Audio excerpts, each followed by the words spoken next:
Las últimas informaciones, los hechos más destacados, el pensamiento y la opinión de los protagonistas.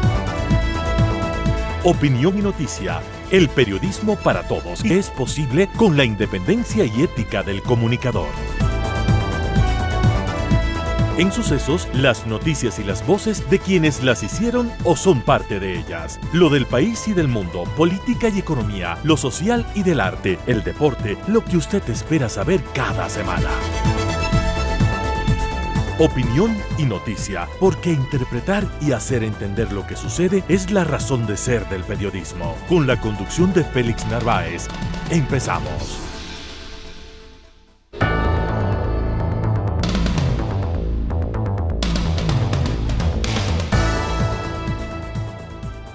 Amigos, ¿cómo están ustedes? Un cordial saludo desde esta mesa de trabajo, de opinión, de noticia desde Sucesos.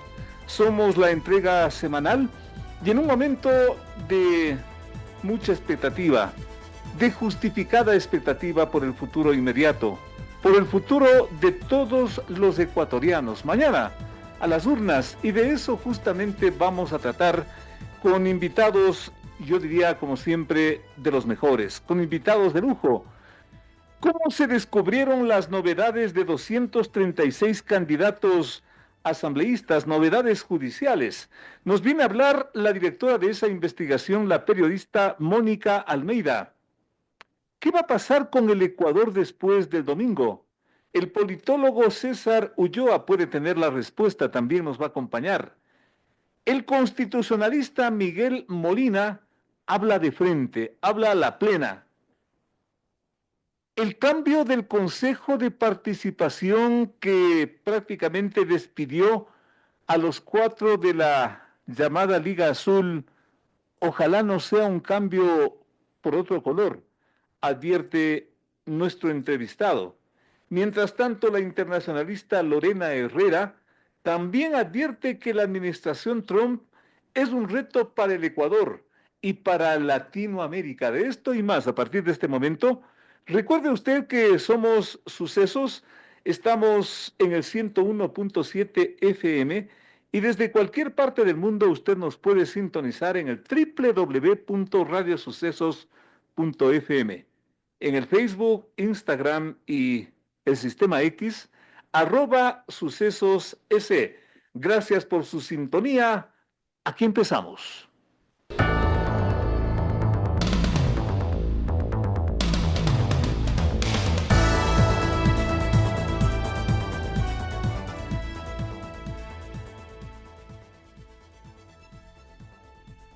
El Tribunal Contencioso Electoral ratificó la destitución de los 4 consejeros del Consejo de Participación auspiciados por el correísmo, con lo cual ese organismo daría un giro radical en su configuración.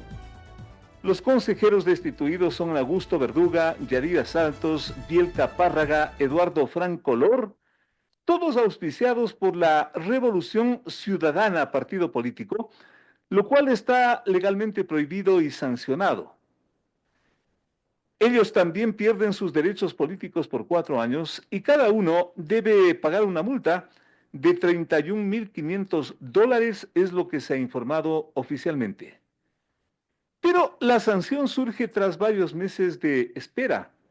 Algunos dicen de cálculo político. ¿De quién? Del contencioso electoral. ¿Y por qué? Vaya Dios a saber.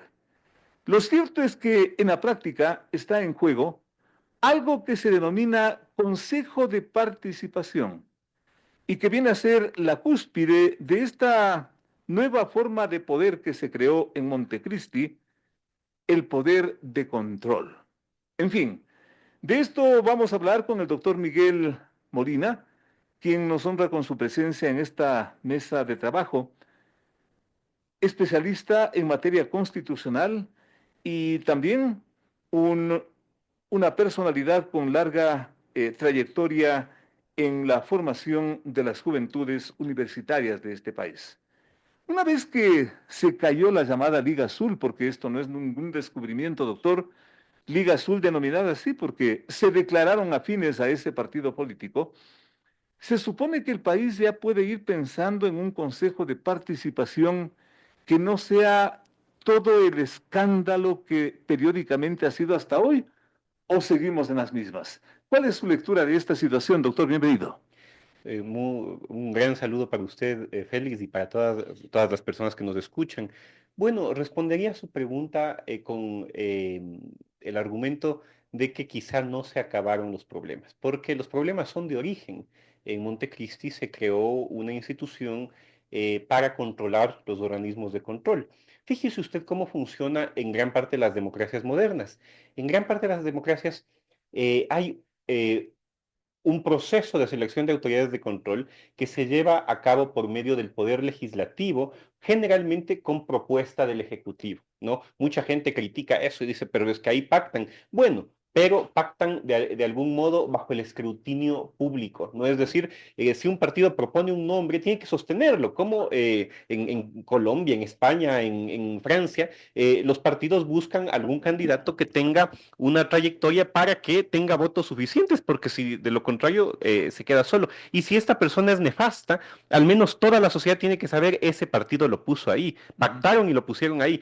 Pero con un consejo de participación nos hacemos los tontos y pensamos que hay un proceso meritocrático y un concurso y unas impugnaciones. Es lo mismo, solo que no, sirve para que las fuerzas políticas no den la cara, ¿no? Y si usted me pregunta, entre un sistema donde las fuerzas tengan que dar la cara por la nominación y el nombramiento de una persona a un mecanismo de algún modo hipócrita, donde pueden pactar para nombrar a las autoridades, pero se lavan las manos diciendo que fue meritocrático. Yo prefiero que den la cara como antes en los antiguos congresos, ¿no? Sin embargo, doctor, y seamos justos con este punto también, usted lo está detallando, pero para, digamos, ubicación del público, este sistema de selección a través de la legislatura también fracasó.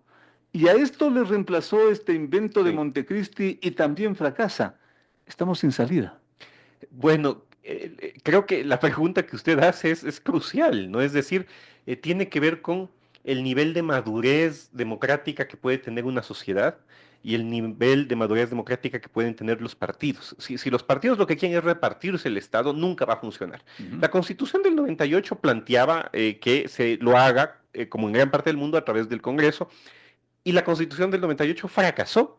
Nunca, usted recordará, se pudo elegir autoridades de control. Todas eran encargados, el fiscal, el contralor, los superintendentes eran Totalmente. encargados. Así fue. Pero quizá el problema no era solamente el diseño, se puede ajustar el diseño, sino que los ecuatorianos no tenemos organizaciones políticas comprometidas con el funcionamiento del Estado, sino con cooptar poder para ellos. Esa es como la disputa y hoy se ve otra vez en el Consejo. Y en el Consejo podríamos decir que en disputa en estos 2 años han estado dos fuerzas. La una, que es muy oprobiosa, que es la que controló al Estado durante 10 años y lo ha pretendido seguir haciendo, estaba de algún modo representada por la Liga Azul y ya perdieron al menos esta batalla. Pero ¿quién ganó la batalla? Ese es el problema. Ese es el problema y con todo respeto me ganó la pregunta, porque digamos, en Sí. términos simplemente gráficos, ojo, gráficos, nos libramos de la Liga Azul. ¿Y ahora cuál liga vendrá? Entonces, ¿en qué estamos? Félix, es muy preocupante la situación porque hagamos un ejercicio de suposición teórica, ¿ya? Vemos que digamos, hay un Consejo de Participación Ciudadana que en teoría es anticorreísta, ¿no es Ujú, cierto? ujú, ujú. Van a nombrar autoridades de control. Eh, ¿Qué autoridades de control? Nada más y nada menos van a liderar el proceso de la autoridad más importante del Estado ecuatoriano, que es el fiscal general próximo. Ujú, El ujú, fiscal ujú. general en una democracia está diseñado para ser la única persona que tiene el permiso de la Constitución para perseguir. ¿Por qué? Porque persigue delitos, Viene a ser ¿no? el reemplazo de la doctora Diana De Tamaín la, para ser de la doctora más, Salazar, perdón, sí. perdón, Va a ser el doctora reemplazo Salazar. de la doctora Salazar, pero es un cargo de mucho poder. Quien controla al fiscal tiene la posibilidad de o la impunidad o la persecución de sus enemigos con abriéndoles indagaciones previas. Es un ejercicio teórico, yo no digo que esté pasando, Una pero, autoridad pero con mucho es poder, una autoridad con muchísimo por poder. ¿Y favor. quiénes lo van a nombrar? Un consejo de participación ciudadana que entiendo representa los intereses de un sector político en específico. Y no solamente del Ministerio Fiscal, y por eso me equivoqué en ese nombre, Sí, de lo cual pido sí. mil disculpas, por favor. Estoy pensando también en el Consejo Nacional Electoral, en Imagínense el que contencioso el electoral, poder que tiene ese organismo por favor, es comunal, ¿no? Es absolutamente totalmente. descomunal. Eh, otro ejercicio teórico, ¿no? Eh, un, eh, una organización política gana la presidencia de la República, gana mayoría en la Asamblea, ¿no? Esta organización política coincide con la mayoría en el Consejo de Participación, es decir, si es que hay una coincidencia entre la organización que gana la presidencia y que gana la mayoría de la Asamblea y el Consejo de Participación, tienen el Estado entero, porque van a tener fiscal, miembros vocales del Consejo Nacional Electoral, probablemente del Tribunal Contencioso Electoral, que de hecho es lo más leal que existe al Poder Ejecutivo. Eh, es, ese es el Estado ecuatoriano. Así se va a construir el Estado ecuatoriano en las siguientes semanas y meses, Ujú. como un Estado ecuatoriano en el que todas las instituciones van a responder a una organización política. Pero si estamos con esta estructura, doctor, y lo que se escucha sería que venga, se dice, una asamblea constituyente para que haga las reformas de fondo, para que por último hasta se busque una nueva constitución, y se dice que vamos a caer en las mismas, y si es que caemos en las mismas y seguimos con estas reformas parciales que significan caer también en este círculo vicioso de las elecciones cada cierto periodo, porque ese es el deporte Ese es el nacional. deporte. Doctor, ¿cuál es la salida? Bueno, la salida sería, es que no hay una salida al corto plazo, es algo que nos va a costar 80 años probablemente, y es comenzar a construir una cultura democrática en la sociedad, porque quien en última instancia permite todo esto es la sociedad. ¿No? Con su voto, con su falta de queja ante estas cosas. Usted sabe, lo hemos vivido, usted que ha tenido una trayectoria tan larga en el periodismo. No, la vida nos ha Exacto, permitido ver tantas cosas, exacto, o sea, ¿no? si el caudillo de turno dice esto es lo que hay que hacer y yo soy de mano dura y lo voy a hacer así, 60% del Ecuador va a decir hágalo, y si tiene que violar la Constitución para eso, hágalo, si tiene que poner tanques en el Palacio de Justicia, hágalo, ¿no? Si tiene que defenestrar a los jueces de la Corte Suprema y poner una pichi corte, hágalo, qué bueno, ¿no? Hágalo aunque a la vuelta de la esquina se equivoque y después estemos Y arrepentidos. después estemos ¡Qué arrepentidos. O barbaridad! sea, entonces creo que no vamos a poder construir un país si es que no logramos generar una cultura democrática, un compromiso democrático. Y ahí ha fracasado el sistema de educación. O sea, si es que los bachilleres se gradúan sin ser conscientes de que en su responsabilidad está construir un país que sea capaz de respetar los acuerdos mínimos de convivencia pública y privada, si es que no logramos que los bachilleres cambien su mentalidad, no hay futuro, ¿no? Es decir, yo siempre les decía a mis alumnos, no se puede construir una república si es que el que va en el carro le lanza el carro al peatón en el paso cebra. O sea, con esa mentalidad no se construye nada. La opción no está, consecuentemente, la salida no está en un régimen democrático. Yo creo que, yo soy muy churchiliano en esto, ¿no? Yo creo que la democracia es el menos malo de los sistemas políticos, Sí, con todos sus pues, defectos, así ¿no? es. Y todos se han experimentado y todos han sido peores, ¿no? Es decir, los totalitarismos, los modelos aristocráticos de la antigua Grecia, o sea, las monarquías absolutas, todos terminan siendo peores que la democracia, pero la democracia requiere un pacto. ¿No? Y es el pacto, digamos, hay un tema también con la memoria social, Félix, y esto, Memoria social, a eh, ver. claro, es decir, el otro día me invitaron a la Universidad Andina a un panel que organizaron para, bueno, yo como oyente, no como panelista, para reflexionar sobre el retorno a la democracia. Y había excelentes panelistas como el doctor Enrique Ayala Mora, y todos, el salón era pequeño relativamente, había unos 15, 20 asistentes y todos personas mayores, ¿no? A mí me daba la sensación de que a nadie le importa cómo este país logró tener democracia, y por eso la tratamos tan mal, ¿no? Y yo pensaba, tal vez si es que este evento era en Chile o en Argentina, que tienen su nivel de complejidad política por Milei o por Boric, igual sería un paraninfo lleno con estudiantes que están escuchando qué es lo que, cómo se logró este sistema que tenemos, por qué hay que defenderlo. Aquí a nadie le interesa defender la democracia. Tan mal Claro, estamos, doctor. de hecho hay datos en el Barómetro de las Américas que mide a través de sondeos la salud de la democracia en todo el continente. Ecuador tiene el más alto porcentaje de aprobación de una dictadura militar si es que esa dictadura resuelve los problemas de seguridad. Caramba, Entonces, o caramba. sea, Eso son palabras mayores, ¿ah? los datos del barómetro son Por esos, favor. ¿no? Es decir, la sociedad ecuatoriana estaría de acuerdo en una dictadura militar sin ningún problema a cambio de que esa dictadura resuelva los problemas de seguridad.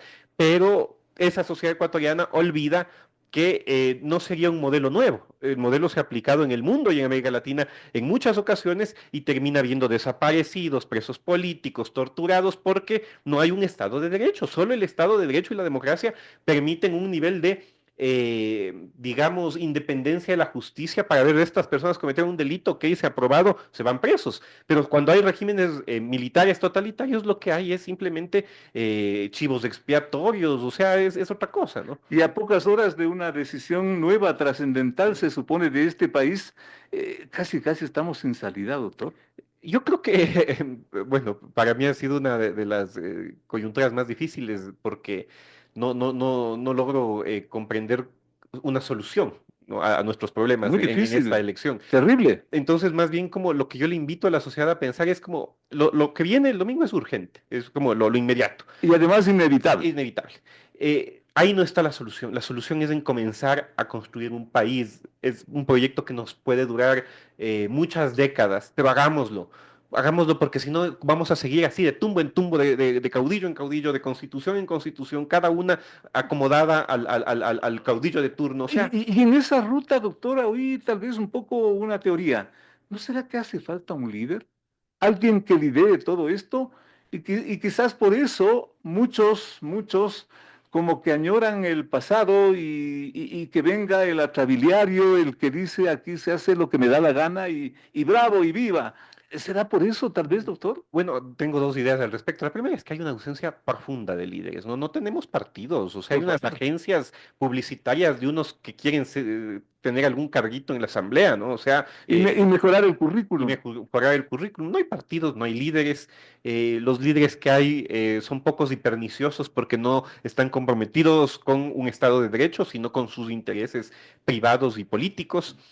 Pero el segundo punto que quisiera decir sobre esta pregunta, hay un gran intelectual colombiano, se llama Carlos Granés, publicó un estudio maravilloso que se llama El delirio americano, y él sostiene que quizá uno de los problemas que históricamente las sociedades latinoamericanas ha construido para sí, para sí mismas es eh, como no cuestionar, no mejorar el concepto del líder que tenemos, ¿no? Como la sociedad ecuatoriana y latinoamericana ven en la idea del líder una especie de mito en vez de ver una persona como pragmática, capaz de consensuar, consciente de los límites que debe tener, ¿no? Es decir, como en nuestra psicología social, eh, confundimos el líder con héroe épico. Eso es lo que dice Carlos Totalmente, Granés, ¿no? Y eso totalmente. nos ha hecho mucho daño, porque si vemos nuestra historia, nos hemos ido a ciegas por los héroes épicos, ¿no? Que prometían todo y que estaban dispuestos a inmolarse supuestamente.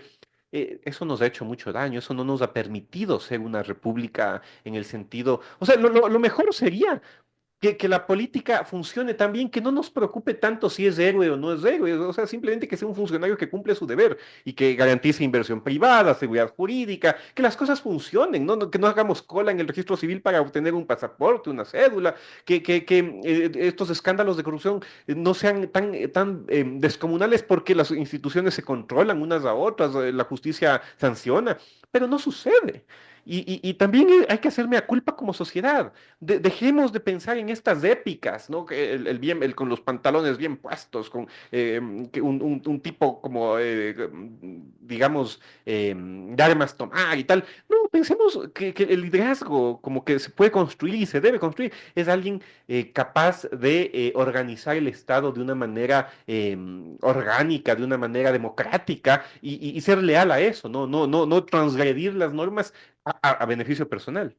Le quiero agradecer a nombre de nuestro público, doctor Miguel Molina, constitucionalista que, claro, su exposición, y en un momento, insisto, tan crucial para el futuro de todos, para el futuro de este país. Mañana vamos a las urnas a escoger nuevos gobernantes o a ratificar a los mismos. A mí me da mucho temor que sea eso, especialmente en la parte legislativa, donde ya vemos un estudio, una denuncia, diría yo, de un valiente grupo de periodistas que ha puesto en la picota a todo lo que significa esta descomposición política, pero que también ha merecido y merece el silencio de las autoridades electorales, el silencio de los involucrados, y así vamos a votar. Algo muy malo está pasando con este país y que clara la exposición del doctor Miguel Molina, insisto, constitucionalista, pero sobre todo una voz de mucha decencia y de mucha fuerza para que ojalá tomemos el concepto y cumplamos esto que es nuestro lema. Miren ustedes cuánta razón por último tenemos. Que no le den sacando las conclusiones. Usted mismo hágalo y construya un nuevo país. Hacemos una pausa para volver con más. Entrevistas importantes que tú quieres escuchar. La mejor información, la más grande opinión. Periodismo de verdad. Con Félix Narváez.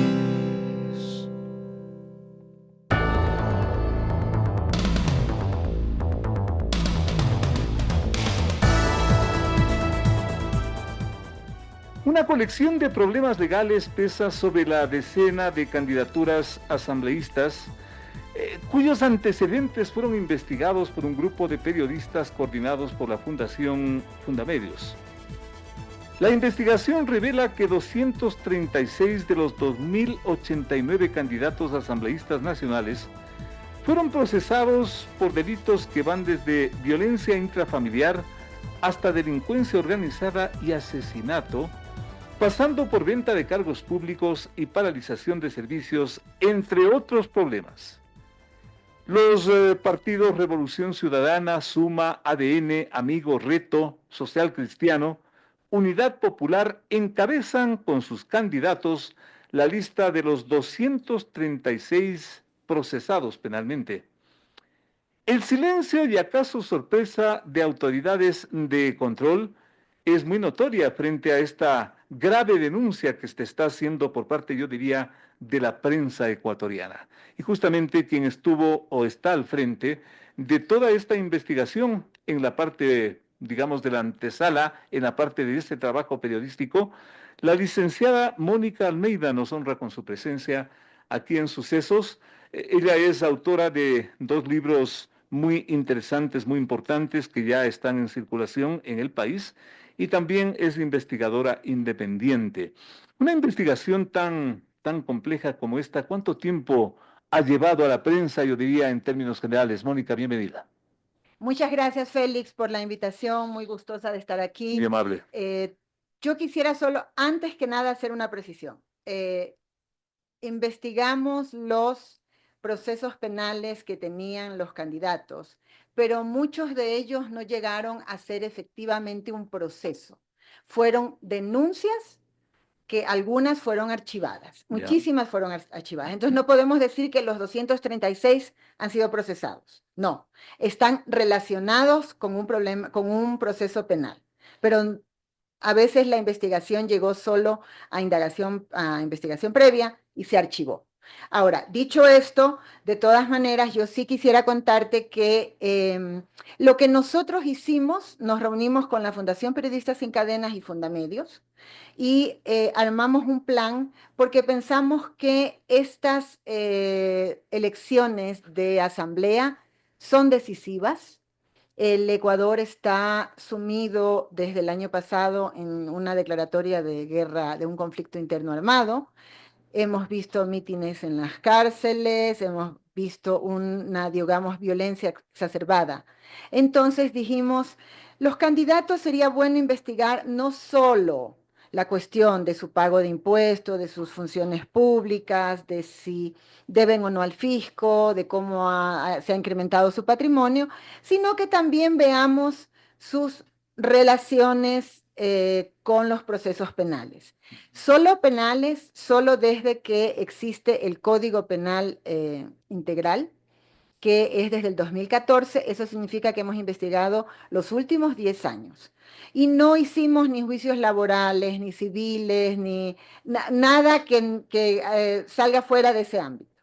Y claro, pensábamos que de pronto íbamos a encontrar unos pocos casos, pero en realidad fueron muchos, fueron 236, y estábamos organizando con 38 periodistas en todo el país, de Manta, Machala, Loja, Cuenca, Ambato, Quito, Guayaquil, y cada uno repartido con candidatos y cada uno entrando en la función judicial, porque todo esto que hemos publicado es registro de acceso público. Nosotros no hemos tenido un leak, ni alguien nos ha pasado una documentación, absolutamente nada. Esto ha sido periodistas planificando cómo hacer una investigación y llegando, digamos, viendo la lista de los 2089 y uno por uno comenzando a bajar la información. La conclusión de la periodista Mónica Almeida, una vez llegada a la conclusión de esta investigación, ¿cuál es?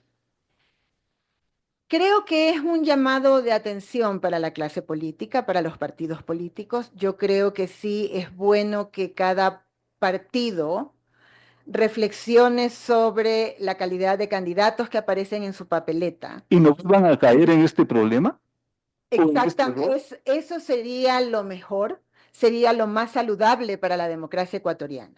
Eso primero. Segundo, decirle a la ciudadanía, no votes y no dejes un cheque en blanco, sin saber exactamente por quién estás votando.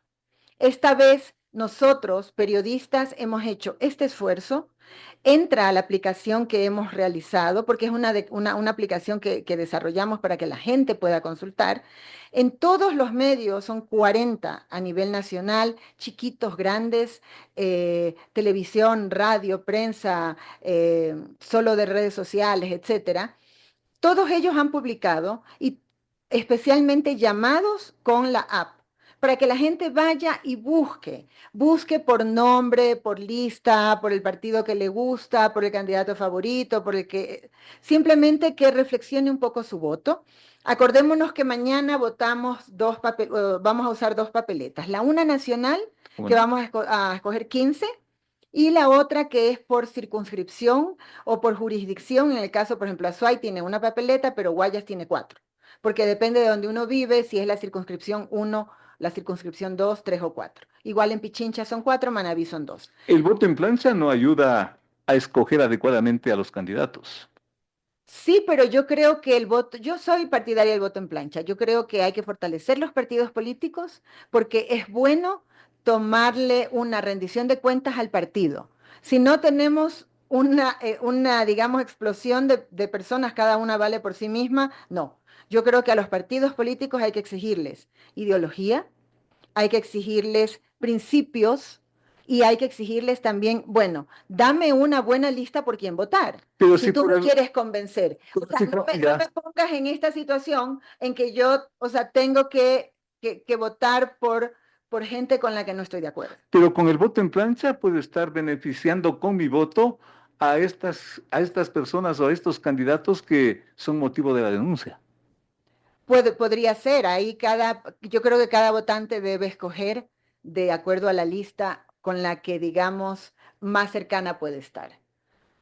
Porque nosotros no se vota por personas, se vota por partido, se vota por lista. Exacto. Y es lo que vemos ahora, ¿no? Que en la lista nacional hay 16 listas, que es también bastante. Y yo creo que por eso es que a veces a algunos, en el caso que fue muy público, el caso de Metástasis, el candidato presidencial, porque había el supuesto presunto tesorero del narcotraficante Norero de candidato, y el candidato presidencial de esa lista dijo que no se había dado cuenta. ¿Qué debe pasar si es que dentro de este tipo de votación salen elegidos personas que están involucradas con la investigación? Legalmente, ellos pasan, mientras son candidatos no se los puede acusar. La ley los protege. La ley los protege, y lo que nos dimos cuenta es que en algunos 6 o 7 casos de lo que pudimos ver rápidamente antes de ya publicar la serie, es que ellos apenas ya recibieron su condición de candidatos, Exacto. enviaron a la función judicial la notificación diciendo que ya son candidatos y que entonces su proceso se suspende, como el caso del señor del caso Metástasis. En cambio, otros no lo hicieron después. Ahora, una vez que son electos, ellos gozan de fuero de Corte Nacional. La famosa inmunidad. Significa que solo un tribunal de Corte Nacional los va a poder juzgar. Y en ese caso, yo también quiero llamar la atención, son 236, pero no todos tienen procesos activos. Ojo, De acuerdo. hay algunos que ya De acuerdo. están archivados. El problema son los procesos activos. El problema de lo que estamos hablando ahorita es el problema de los que tienen procesos activos. ¿Ya? Y en esos obviamente hay algunos que, unos han sido de delitos, digamos, como por ejemplo, asociación ilícita por perforación de poliducto de Petroecuador. Hay otro, el uno era caso Metástasis, pero el otro es otro caso también de asociación ilícita. Hay otros acusados de estafa. Entonces son variados casos, variadas jurisdicciones, pero si salen electos, ese caso tiene que subir a la Corte Nacional. Ahora, ¿cómo cambiar esto? Porque es lo que me han preguntado. Es la Asamblea. Nosotros decimos desde nuestra posición, a ver, es un llamado de atención a los partidos políticos, pero es en la Asamblea donde una vez que está ya expuesto el problema, sí sería bueno ver si la Asamblea puede legislar de cierta manera. Nosotros, ¿Una autodepuración? no, simplemente que a partir de ahora, para la próxima elección, ya no tengamos estos casos. ¿Ya? Sí, porque ahora, puede ser que yo soy un empresario, puede ser que yo haya querido hacer un desarrollo urbanístico y me haya salido mal y haya tenido unos juicios, es dable. Por supuesto que es dable. Y además en este país hay la presunción de inocencia. Nadie está diciendo que son culpables ni nada, ¿no, verdad? Ya. Puede ser que yo haya tenido ese problema, pero ya mi problema terminó, ya mi caso está archivado. Entonces, yo puedo ser candidato. De acuerdo. Pero si tengo un proceso activo, o sea, y el partido político no tiene conciencia y no se dio cuenta, al menos que legalmente hay un impedimento para decir, a ver, si usted hasta tal fecha, antes de la campaña, tiene un proceso activo, no puede ser candidato. Por sentido común. Exacto, por sentido común, sí. O sea, deberíamos quizás, ahora, pero eso ya le tocará al Parlamento. Eso le tocará al Parlamento y nuestro llamado de atención, ¿por qué es? Porque el Parlamento es el segundo poder del Estado.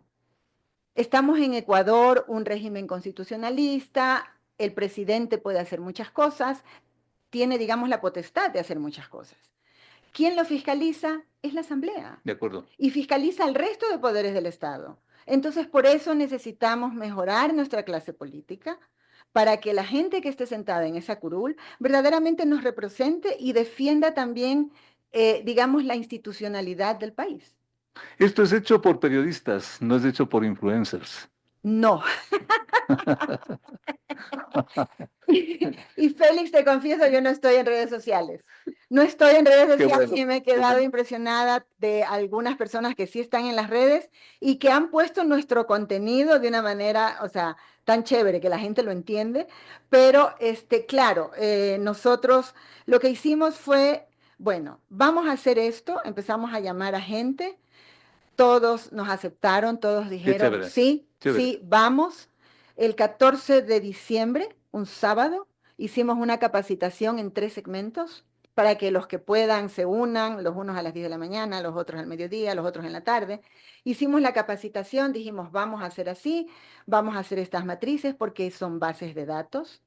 No es así nomás que con la libretita estamos haciendo. No, por favor. Exacto, son bases de datos, las vamos a crear de esta manera y así fuimos caminando, digamos. Lo primero que hicimos fueron los procesos penales y enseguida, primer día laborable de enero, mandamos ya, digamos, contrastación.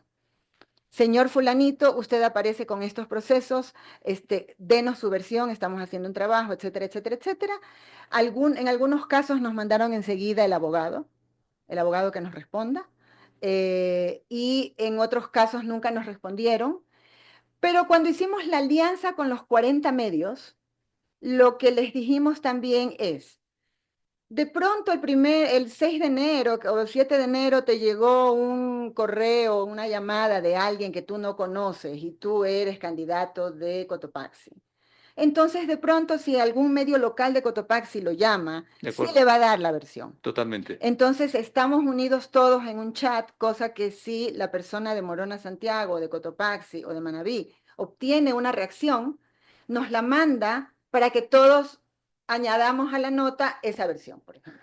Quiero agradecerle a la colega Mónica Almeida, periodista de investigación. Ella prefiere simplemente definirse así y yo comparto eso.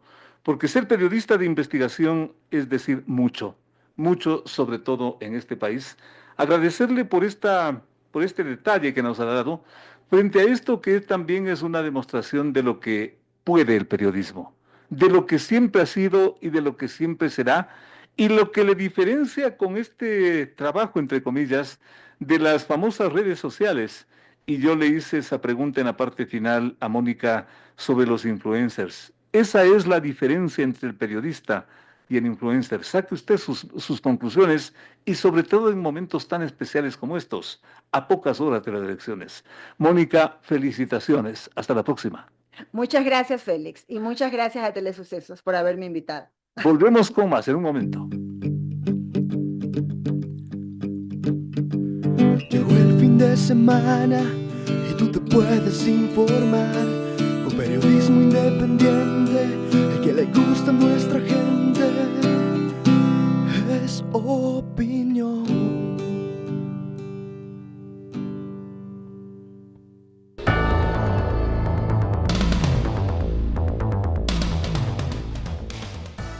Con nutridas manifestaciones callejeras y una intensa actividad en las llamadas redes sociales, terminó la campaña electoral de cientos de candidatos a gobernar los destinos de un país, atemorizado por la delincuencia, empobrecido por el desempleo, desorientado ante la crisis institucional, fraccionado por las pugnas políticas y saturado por ese otro deporte nacional, las elecciones, y de paso, yo creo que impotente ante la corrupción.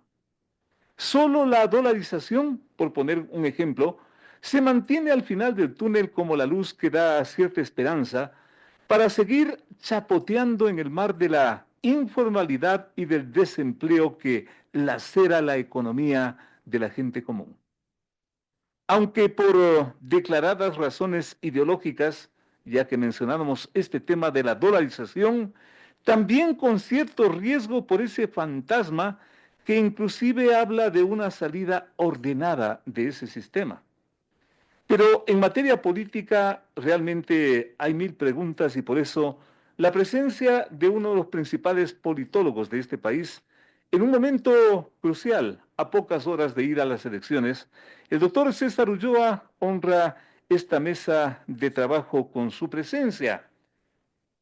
Intensa por el uso de las redes sociales y notoria por los gastos de 3 o 4 candidatos, terminó la campaña electoral que nos debe dejar lecciones o la principal lección. ¿Cuál es esa? Doctor, bienvenido a Sucesos. Muchas gracias, Félix. Un cordial saludo a la audiencia. Y yo diría que no salimos de prácticas que reiteradas en el tiempo incluso se fortalecen y en algunos casos hasta se logran innovar. Yo veo que el costo para hacer la política cada vez es inaccesible al ciudadano común que quisiera intervenir en la administración pública. Digo esto, hay varios estudios donde reflejan que la inversión que hacen los candidatos para cada voto en el tiempo es exponencial, lo que hace que una persona que tenga intereses de entrar en la política sea algo imposible, es como querer ser astronauta más o menos. Entonces, una de las características a lo largo del tiempo es que solo acceden a la política la gente que tiene auspicios de enormes chequeras. Y cada vez eso se va evidenciando Ese es el con esquema mucha que más, tenemos, el esquema con que está mucha más planteado, contundencia. el esquema con el cual vamos mañana a elegir y cuál es la lección, insisto, que nos deja todo esto. Bueno, la lección es que cada vez la política cierra o hay un cerco para el ciudadano común, es decir, no vemos la conformación de partidos políticos, de organizaciones de ciudadanos de clase media, de clase de media hacia abajo, Vemos que la conformación de los cuadros cada vez tienen que tener grandes auspiciantes, grandes sponsors.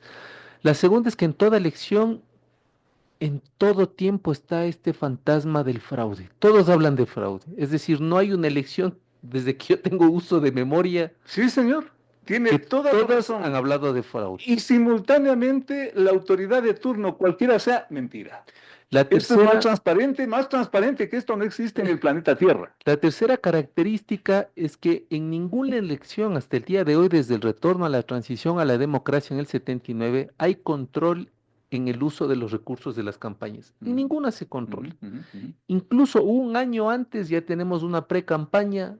Si uno visita el país, hay afiches, hay carteleras, hay propaganda. Es decir, no ha habido control, ¿Por qué no se alto controla? financiamiento. ¿Por qué no se controla el gasto electoral? ¿Por qué no se controla el uso electoral para llegar al poder?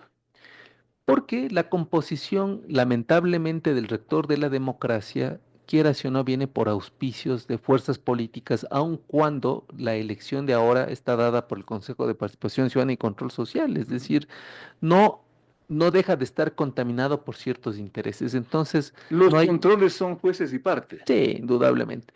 El tercer elemento. El cuarto elemento que hemos visto que en el tiempo se agudiza es que hay menos deliberación pública, menos profundización de los temas y cada vez las propuestas son eslóganes, son oraciones, son 3 o 4 palabras. Es decir, cada vez viene a menos la discusión tan necesaria sobre los problemas del país. Problema de medios, problema de redes, problema de actores, problema de quién. No es un problema de los medios, tampoco de las redes, es un grave problema de quienes hacen la política. Porque claro, los medios informan lo que miran. Los medios informan o tratan de darle una explicación a los acontecimientos como suceden. Pero quienes han llevado a reducir la política a la mínima expresión son quienes ejercen la política. Entonces, cuando se trata de dialogar un poco más amplio con los candidatos y candidatas, no pueden salir del esquema prefabricado. Nosotros pudimos observar en el debate que, que incluso la mayoría de candidatos iban con pollas del debate. Es decir, esto me extrañó porque en la mayoría de debates que se hacen en el mundo, lo que le hacen a los candidatos que participan es le dan una hojita en blanco y le dan un lapicito. De paso, un debate que no es tal, mal conceptuado, mal organizado, digamos las cosas como son, dado que estamos en esto de tratar, ojalá, de alcanzar rectificaciones. Un debate entre 16 no existe en ninguna parte del mundo. Un debate es entre dos, y sobre todo en términos políticos, y donde de alguna forma tomó mucha fuerza en los Estados Unidos, donde se lo hace en la parte final del proceso electoral, pero no a media luz, a media campaña, a medio tránsito, donde esto prácticamente confunde a la gente. Esto también hay que rectificar, doctor. Sí, sí, indudablemente. Yo creo que la metodología no es la adecuada, aun cuando la intención es importante. Debatir es importante, Todos tenemos buenas deliberar es intenciones, importante. pero como dicen, el camino al infierno está empedrado de buenas intenciones. Y hay una cosa más, Félix, que a mí me extraña mucho en esta campaña que cierra, evitando los nombres, por supuesto, es que todo el mundo ofrece, pero nadie explica el financiamiento de las iniciativas que promete. La pregunta es, ¿de dónde salen los recursos para generar empleo? Y ¿De en dónde ese salen los punto, recursos para atender a la salud? En ese punto, doctor, insisto y con todo respeto, no por cargarme con el tema del debate, si es que un tipo, un candidato, disculpe la expresión, si un candidato ofrece el tren bala, el conductor de ese debate está, ¿para qué está? No está pintado, pues. Por Está supuesto. para exigirle y decirle, a ver, perfecto, el tren bala, ¿cómo lo financia? ¿De dónde a dónde? ¿Con qué empresas? ¿Cómo lo va a hacer? ¿Cuándo lo va a hacer? ¿Qué plazos? ¿Qué sitios? ¿Ha escogido? ¿Tiene un plan? ¿Para qué? Si no, esto es una burla para el país. Pero además hay un tema grave. No solo el problema es la falta de explicación adecuada del financiamiento de aquello que ofrecen los candidatos, sino que también hay un problema gravísimo. Si uno mira el comportamiento en cuanto a ejecución de presupuesto que tienen el gobierno central, no se diga los gobiernos autónomos descentralizados, en muchos de los casos ni siquiera ejecutan el 50% de la asignación que el presupuesto entrega.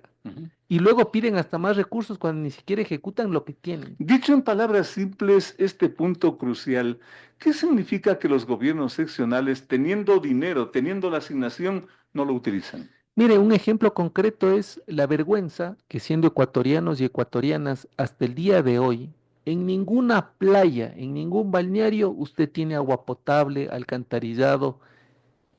¿Qué hacen los recursos las alcaldías? ¿Qué hacen las prefecturas? Entonces, esta es una vergüenza, porque además no es que no tienen recursos, y la mayoría del presupuesto de los recursos que tienen los gobiernos autónomos descentralizados es para salarios. Entonces, en un estado donde no se usa los recursos que se tiene, tampoco hay calidad en los recursos pocos que se invierte, y luego tampoco se tiene idea de cómo se va a hacer obras que se prometen, entonces hay un problema de concepción económica muy seria que yo veo en todos los candidatos ofrecen. Entonces yo digo, a ver, ¿y cómo van a arreglar el tema de la seguridad social? Fíjese, nadie se atreve a tomar el toro por los cuernos. Nadie. Como una Nadie habla. institución que camina al colapso y que el momento en que eso ocurra estaremos orando. Alguien me preguntaba a mí, ¿cuál es la política social? La mejor política social, Félix, es que funcionen las cosas.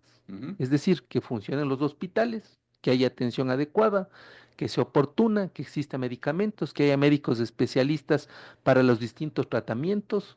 Esa es una política social adecuada. Aquí no es cuestión de entregar bonos, de regalar. La política social es que las cosas funcionen, que las escuelas tengan calidad en los conocimientos que entregan a los estudiantes, que exista acceso a Internet, que exista una buena infraestructura, que exista un incremento de cupos en función de cómo crece demográficamente la población. Eso es una política social. Si una política social es entregar bonos por donde se va. Una política social es que si usted está enfermo y va a un hospital, le atienden con decencia, le atienden a tiempo, existe los insumos y que no tiene que postergar una operación que posiblemente tenga que hacerlo mañana y le digan después de 6 meses que vuelva cuando ya no hay ningún remedio de absolutamente nada. Esto en cuanto al manejo gubernamental, diría de lo económico y de lo social, pero lo político. Llegamos al día de las elecciones con un fraccionamiento terrible de este país, con una pugna política que cada vez es más compleja y yo diría más grave. Y a partir del lunes, ¿qué, doctor? Bueno, yo creo que a partir del día lunes el Ecuador se parece mucho a la realidad política de Perú y voy a explicar por qué. En Perú nosotros teníamos en ocasiones consecutivas como finalista de elecciones a la candidata del Fujimorismo, que no llega a ser presidenta, pero tiene control de la asamblea. La hija de Fujimori. Claro, Keiko, ¿no es cierto? Que además en Perú igual también salían a hacer campaña con el rostro de Alberto Fujimori, con lo que significó, etcétera, etcétera. En el Ecuador vemos que cierta agrupación política, cuando su líder no está en papeleta, fracasa y no llega a la presidencia, pero va a tener una presencia importante en la Asamblea Nacional.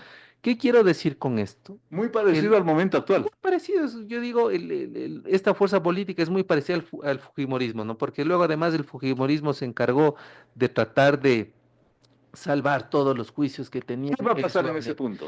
En ese punto hay que mirar cómo queda la conformación de la Asamblea, que pasa de 137 a 151 legisladores. Habría que ver si la proyección de las encuestas, las últimas que tuvieron la posibilidad de informar, entendería que es una asamblea con dos bloques importantes de las principales fuerzas Eso va a políticas pasar. y una serie de independientes, digo independientes desde ya porque ellos son auspiciados por 5 o 6 agrupaciones locales, hacen uno. Los llamados bisagras. Los bisagras son los que darán o no gobernabilidad al país, curiosamente. Volvemos a lo mismo. Claro, acuérdese que con un diputado del FRA se llegó a la presidencia. ¿Se acuerda? Con Fabián Alarcón. ¿Cómo no? Con uno. ¿Cómo no? Entonces, cuando hay varios diputados bisagras o estas coaliciones fantasmas o alianzas coyunturales, está en este grupo de independientes sin bloque, porque recuérdese que para tener un bloque se necesita más de 14 asambleístas.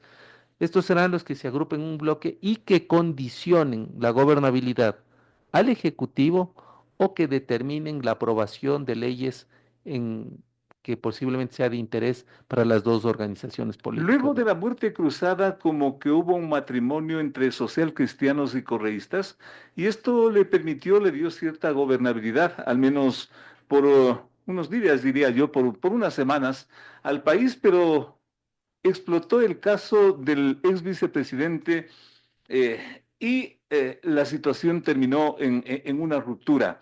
Están estas dos agrupaciones que, por lo visto, va a volver a repetirse ese problema de ser las que no lideran, las que dominan la legislatura. Estamos frente a esa situación. ¿Hasta qué punto esas dos agrupaciones tienen que resignar, no sé si aspiraciones, no sé si condiciones, para que esto funcione? Porque si no, doctor, es más de lo mismo. A ver, yo diría que posiblemente haya un número de asambleístas del Partido Social Cristiano bastante disminuido. Ujú. Yo no creo que tengan la fuerza que han tenido en los periodos legislativos anteriores, pero sin embargo, ellos tienen algo que los otros no tienen, y es la experiencia. Ellos saben cómo manejar la El política. teje y el maneje. Ellos saben cómo manejar la justicia, las alcaldías, la asamblea, cómo ponerle en jaque a la presidencia. Entonces, ellos pueden ser pocos, pero saben mucho, Ujú, fíjese una cosa. ujú. Y los otros, pues, seguramente la gente de la Revolución Ciudadana, vienen, ¿no es cierto?, ya varios periodos consecutivos, se saben de memoria cómo se maneja el tema, pero yo no creo, yo no sé si les alcance a hacerle contrapeso posiblemente a la fuerza oficialista y a los que sean independientes. Creo que ahí salta con ventaja, eh, sí que las encuestas advierten, salta con ventaja el oficialismo en el sentido de que podría tener la posibilidad de cooptar, de captar a estos independientes que son fuerza bisagra, ¿no? O sea, yo creo que más poder van a tener los independientes que los otros partidos. Porque, a ver, si hacemos una comparativa entre el voto presidencia, voto en plancha, parecería que cualquiera de las dos fuerzas para ser mayoría necesitan de estos independientes dispersos, ¿no? Que serán los que ponen finalmente la agenda. Agradecerle a nuestro invitado, el doctor César Ulloa, politólogo de este país, por darnos un diagnóstico de lo que va a ser, de lo que fue la campaña, pero sobre todo de lo que va a ser a partir de lunes, que yo me temo no va a ser muy diferente a lo que estamos pasando. Pero veamos cómo operan estos sectores bisagra, bisagra porque sabemos dónde funcionan las bisagras, en las puertas, y cuando las bisagras se mueven, permiten los acuerdos o los impiden. Por eso se llaman bisagras y parece que van a ser determinantes entre dos sectores que van a ser los que dominen la nueva asamblea, tal como lo dicen la mayoría de analistas y desde luego nuestro principal invitado el día de hoy, el doctor César Ulloa, a quien le estamos agradeciendo y cruzando los dedos para ver qué ocurre a partir de lunes. Doctor, muy amable. Muchísimas gracias, Félix. Un cordial saludo. Ya volvemos con más. De 8 a 9, con el periodista Félix Narváez, otro aporte de Radio Sucesos a la opinión libre y enterada del oyente.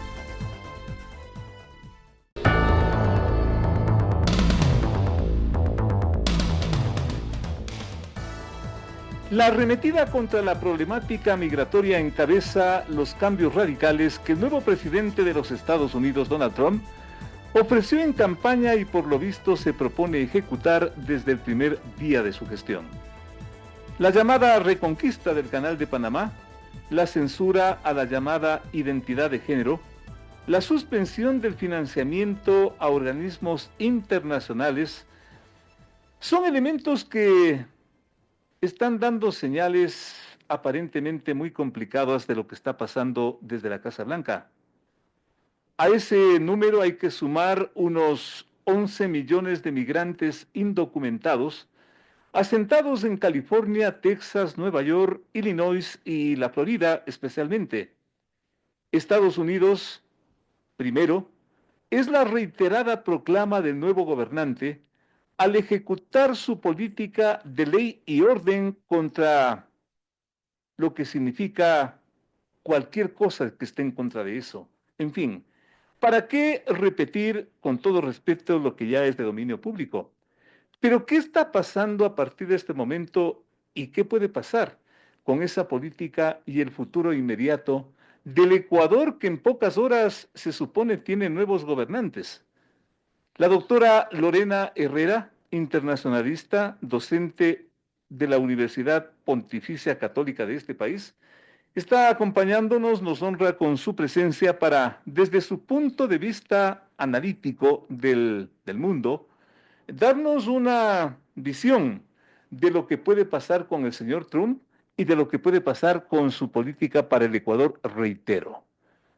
¿Es una mala noticia todo lo que está pasando desde los Estados Unidos o finalmente esto tomará un rumbo de qué color, de qué sentido, doctora Bienvenida?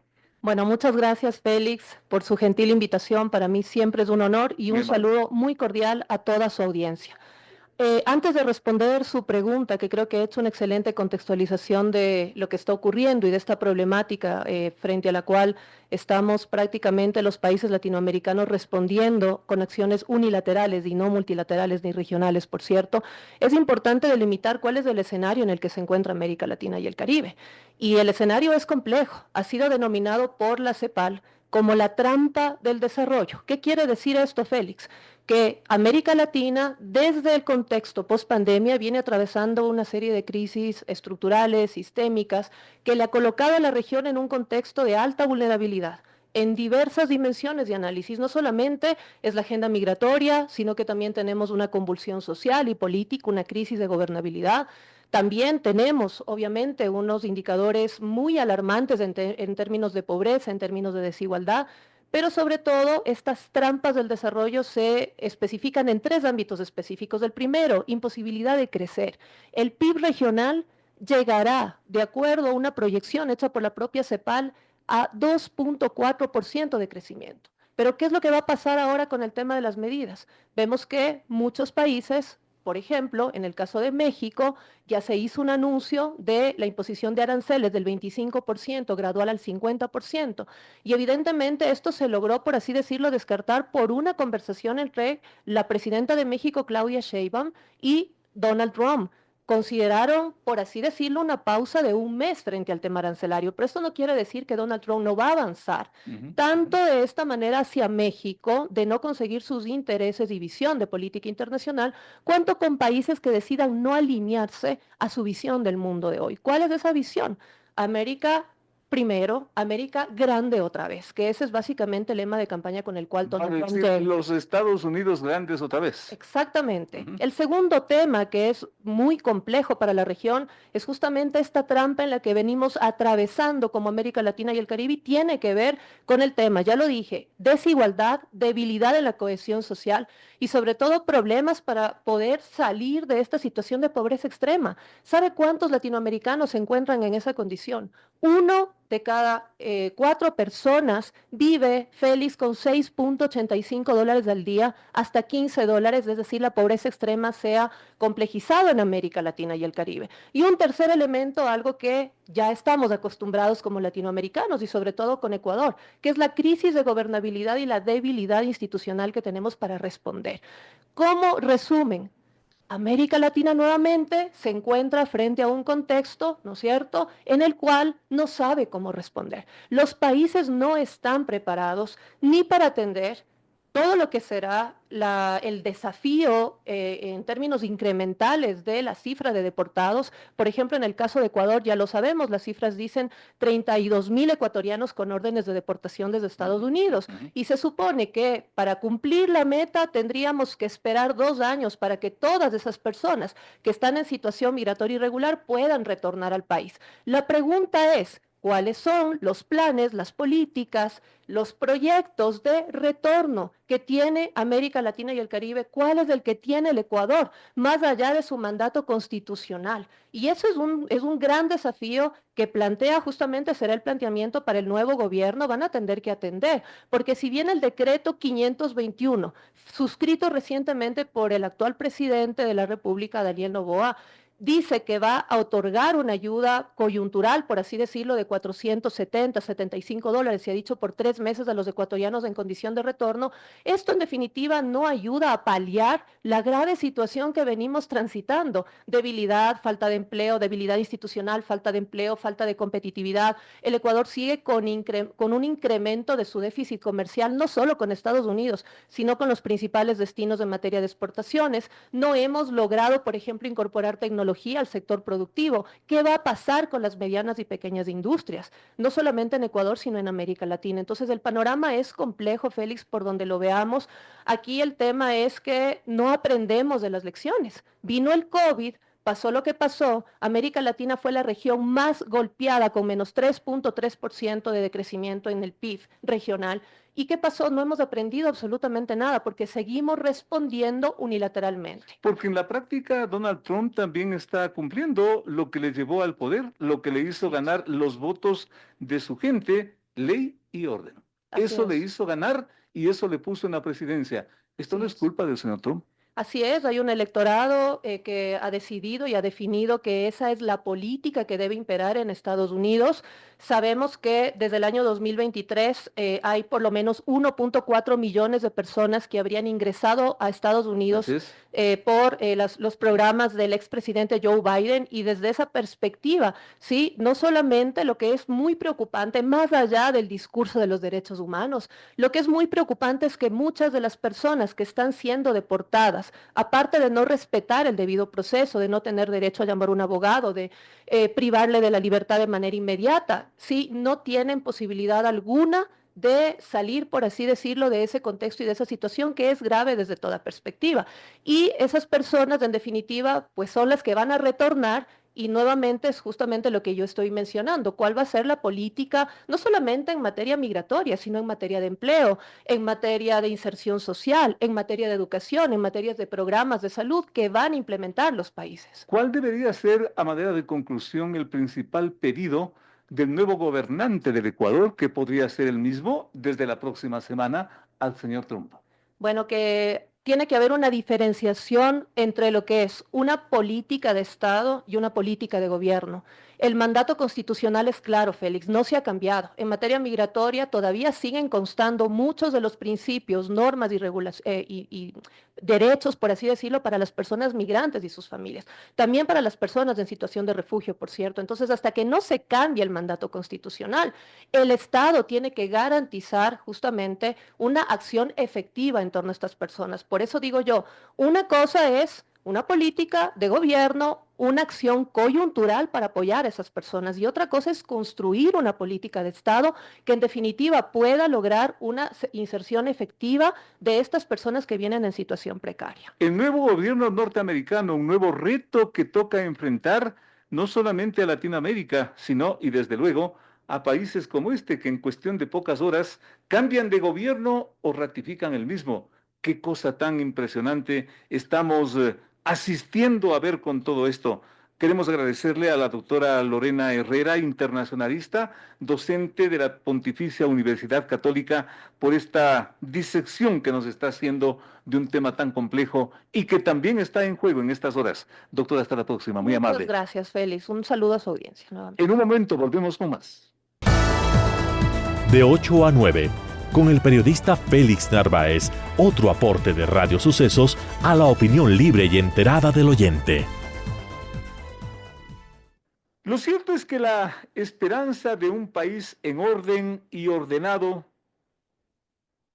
de un país aquejado por una crisis institucional sin precedentes, la esperanza de que eso nos siga, mañana va a votar en las urnas.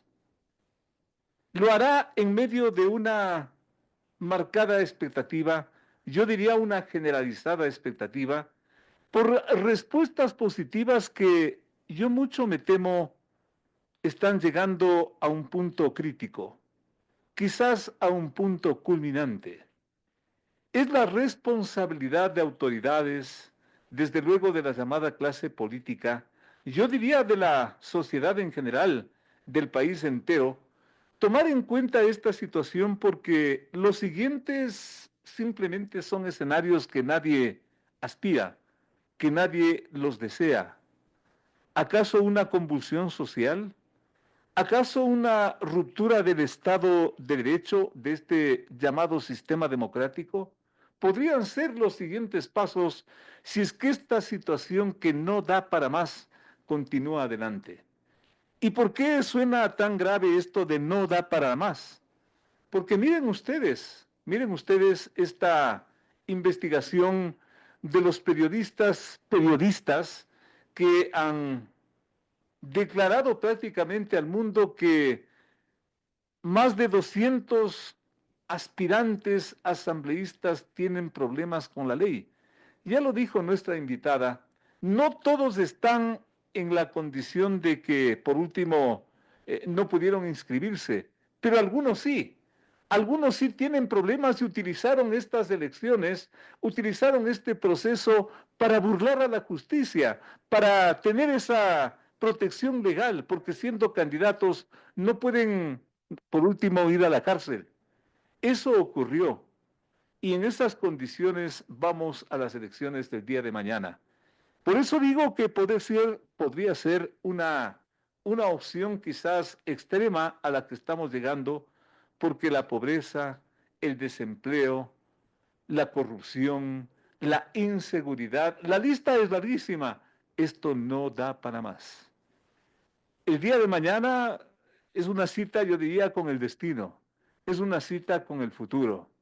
Depende de los ecuatorianos, las condiciones en que las propias autoridades electorales desembocan en el proceso en la jornada de mañana, no son de las mejores.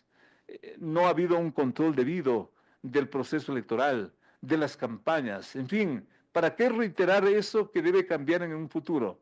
Pero si es que el país se vuelve a equivocar mañana, luego ojalá el país no se ponga a llorar.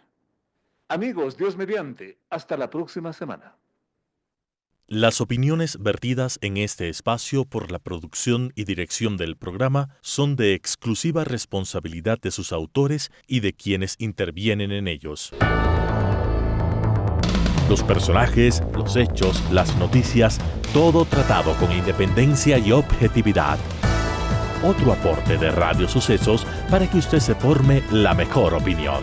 Volveremos el próximo sábado de 8 a 9 con Félix Narváez.